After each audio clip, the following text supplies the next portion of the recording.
Si Nostradamus ay pinakasikat na manghuhula at astrologo sa kasaysayan.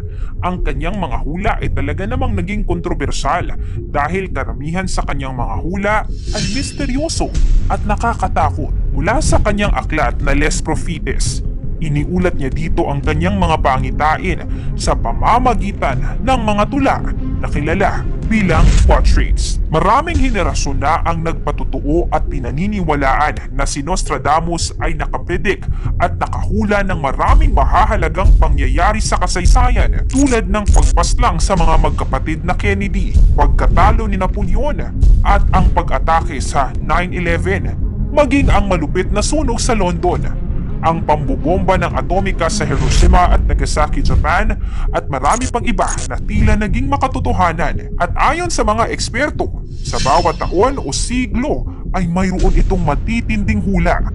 Kaya naman sa videong ito ay aalamin natin ang 10 na nakakatakot na prediksyon ni Nostradamus sa taong 2024. 10 malubhang delubyo sa taong 2024.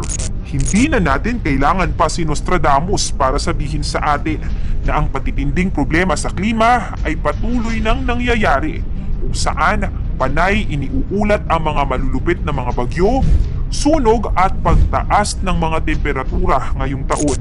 Pero ang nakakaintriga ay kung paano niya ito tila inunawa at inaasahan mula sa mga siglong nakalipas. Ang tuyong lupa ay magiging mas tuyo.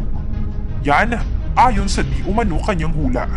Magkakaroon ng malalakas na baha sa iba't ibang bahagi ng bansa at malawakang gutom sa pamamagitan ng mga pestiferous wave ang mangyayari. Magkakaroon din umano ng tsunami na makakaapekto sa agrikultura. Pagkakaroon ng sakit at kagutuman. Kung totoo ang mga pangitain, maaaring mas makakaranas tayo ng matitinding kalamidad sa taong 2024. Pang-siyam, matinding hidwaan sa China sa 2024.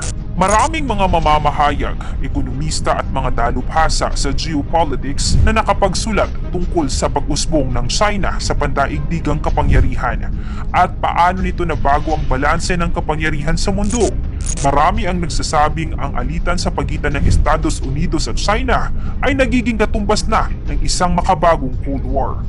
Gaya ng mga panahon ng Soviet Union, ang isang Cold War na kasama ang China ay magdadala ng masamang implikasyon ng mainit na digmaan. Magkakaroon di umano ng posibilidad na isang sagupaan sa pagitan ng hukbong pandagat ng China at mga miyembro ng NATO na maaaring magdulot ng isang diplomasyang insident sa pagyayabang ng China sa pagkakaroon ng pinakamalaking hukbong pandagat sa buong mundo ay posibleng maghatid ng isang matinding digmaan. Pang-8, ang bagong Santo Papa sa Roma.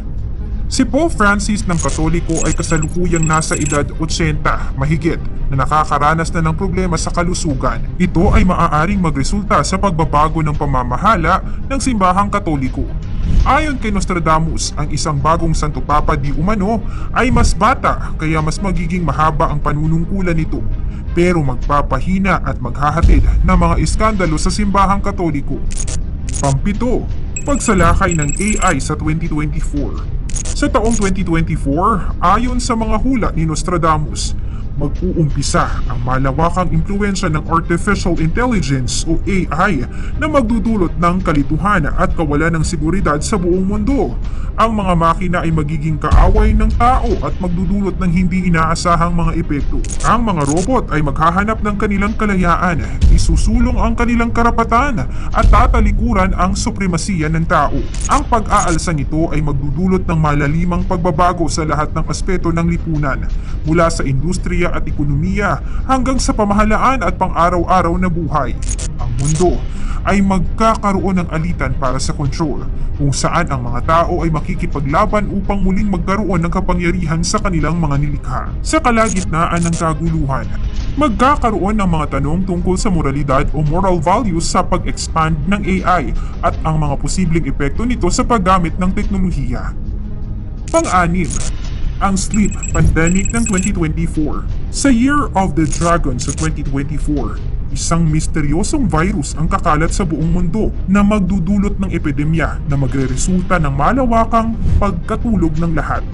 Ang sangkatauhan ay magiging bahagi ng isang realidad kung saan ang pagtulog ay magiging isang pangkaraniwang kondisyon na magdudulot ng kaguluhan at alitan sa lipunan.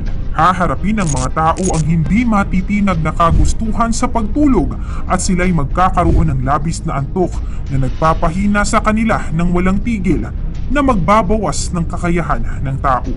Ang lipunan ay haharap sa malalimang epekto ng pandemya na ito kung saan ang mga trabaho, paaralan at araw-araw na gawain ay hindi gagalaw. Ang mundo ay magiging isang lugar kung saan ang mga panaginip ay maghahalo sa realidad at ang mga tao ay hirap ng pag-ibahin ang paggising at pagtulog. Panglima, extraterrestrial invasion. Si Nostradamus ay nagtala na sa 2024, ang mundo ay haharap sa isang malupit na pangyayari habang isang mas advanced na lahi ng mga alien ay dadalaw sa ating planeta. Ang sangkatauhan ay haharap sa isang panganib mula sa mga alien na magbabanta sa atin. Isang lahi ng mga alien na mas mataas sa teknolohiya at katalinuhan ay darating sa mundo na may layuning sakupin ng ating planeta. Ang kanilang mga motibo ay mananatiling misteryoso at ang sangkatauhan ay mapipilitang harapin ang hindi inaasahang pagtutunggali sa mga nilalang. Pang-apat, ang malupit na social media. Isang mapanlinlang na social network na inilunsad noong 2023 ay mabilis nakakalat, magmamay-ari sa isipan ng mga tao at gagamitin ang mga ito para sa masamang mga layunin. Ang kapangyarihan ng social media ay magiging baluktot, magdudulot ng kaguluhan at distorsyon sa lipunan. Pangatlo, isang malaking kometang papalapit sa mundo ngayong 2024.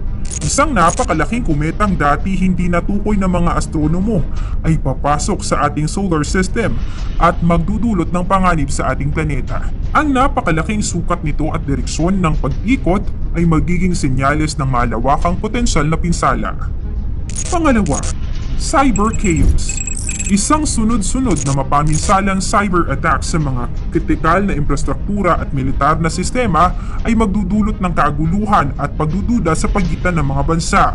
Ang mga makabagong hacker at mga unit ng cyber warfare na suportado ng gobyerno ay gagamitin ang mga kahinaan, magpapakawala ng mga masalimuot na atake upang pabagsakin ang mga communication network, sisirain ang mga sistemang pinansyal at kakalabanin ang mga mahahalagang mekanismo ng depensa at magdudulot pa ng mas maraming kaguluhan sa geopolitics.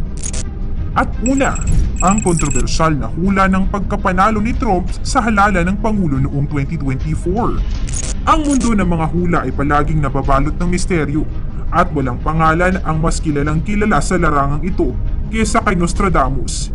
Iniwan ng sikat na mahuhula noong ika-16 na siglo ang isang kayamanang yaman ng mga pangitain kung saan ang ilan sa mga ito ay tila nagiging tumpak sa mga siglo ng pagdaan. Isa sa mga hula na kamakailan lang ay nagkaroon ng pansin ay ang posibleng pagbabalik ni Donald J. Trump sa pinakamataas na posisyon sa Estados Unidos sa halalan ng Pangulo noong 2024. Gayunpaman, sa loob ng hulang ito ay naglalaman ng isang malupit na kwento na nagpapakita ng magulo at masalimuot na larawan ng kinabukasan ng Amerika sa ilalim ng pamumuno ni Trump.